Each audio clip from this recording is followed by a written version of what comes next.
We're going to start here, though, with the breaking news overnight. Take a look at this map. We now have 61 uncontained large fires in 15 western states. It's an emergency. And the worst of the fires, the so-called Carr fire in Northern California, is now growing and claiming more lives. There are reports 3 more people have been killed, a great-grandmother and 2 children, and more than a dozen people are reported missing. And we're also getting a better sense of the physical destruction here. In this neighborhood, house after house reduced to rubble.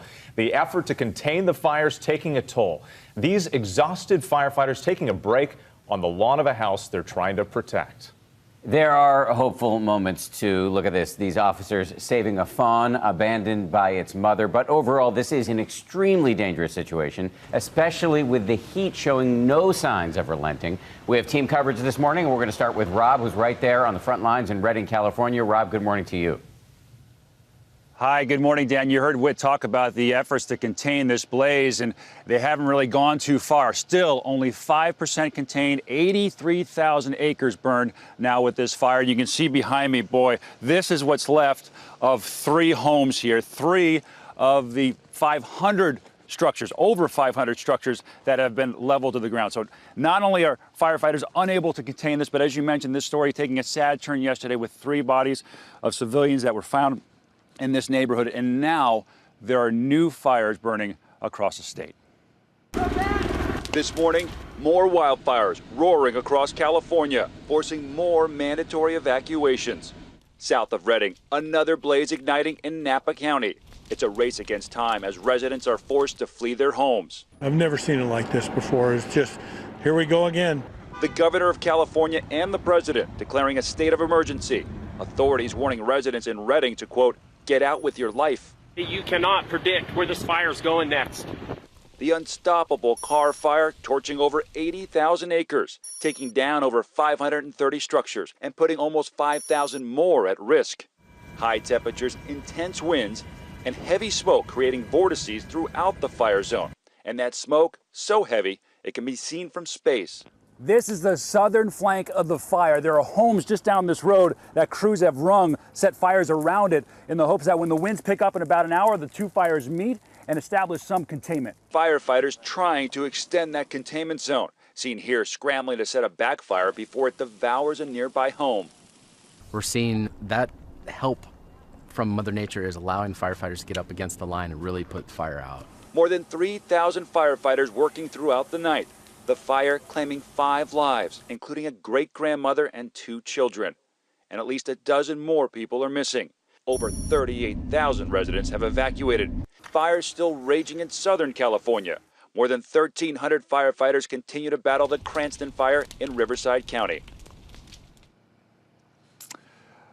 The smoke hangs so thick in the air, obviously it's difficult to breathe. It actually has been dimming some of the sunshine, so that has allowed temperatures to not get quite as hot and not allow the winds to blow towards town. So that's been saving at least a part of Redding, but the fire is expanding, no doubt about that, as are the advisories and the heat warnings and the red flag warnings, because the heat's going to be building. Take a look at this into the northwest. We'll get back into it for Washington and Oregon with red flag warnings and excessive heat watches there. Portland and Seattle are going to get well into the 90s, maybe touch 100 degrees, and of course inland parts of California are going to continue to be hot, not just today, but right through the beginning of part of this week with low levels of humidity.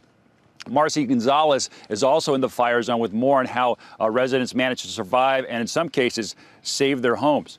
Good morning, Marcy. Hey, Rob, good morning. Another example here of the utter destruction. This washer and dryer, some of the only recognizable things left at this house, and yet right next door, that home is untouched. This morning, we're hearing how that homeowner kept the fire from spreading and how others here are helping their neighbors. Unbelievable. With flames just feet from his home, former firefighter Matt Smith immediately grabs a garden hose, refusing to give in to the inferno. I was like right here, spraying. His one-man battle raging for hours, saving his house and others nearby. I barely saved it. As you can see, it was a fight to the death. A few blocks away, surrounded by flames, firefighter Joshua Wilkins spots this golden retriever on top of a car. Some of her fur singed, her paws badly burned. He carries her to the fire engine, later reuniting her with her owner. If it was me in that situation and I'd just lost my home, having your pets back is, I think, the biggest consolation that we can provide. But what they're providing goes even further. Kids started coming back to their homes, and it was all burnt, and so we gave them some stickers, but we didn't have any like teddy bears and stuff. So at the end of an exhausting 60-hour shift, these 3 firefighters decide to go shopping, stocking their truck with toys. We tried our best, and we just want to make it as easy for them as possible. An entire community finding ways to ease some of the pain. This man buying dozens of pillows and blankets for evacuees. And at Mercy Medical Center, Dr. Ed Zawada coming right to work just after learning his home is among the hundreds destroyed. We lost stuff. Well, it's not so much, we still have our health, and other people here don't. And he is one of at least 20 employees in that hospital who lost their homes but are still working these long days, coming in to treat patients, including some who were injured in this fire. Guys. Yeah, so many people selfless here, going out to help others while they themselves also need help. Incredible. All right, Marcy, thank you. Hi, everyone. George Stephanopoulos here. Thanks for checking out the ABC News YouTube channel. If you'd like to get more videos, show highlights, and watch live event coverage, click on the right over here to subscribe to our channel. And don't forget to download the ABC News app for breaking news alerts. Thanks for watching.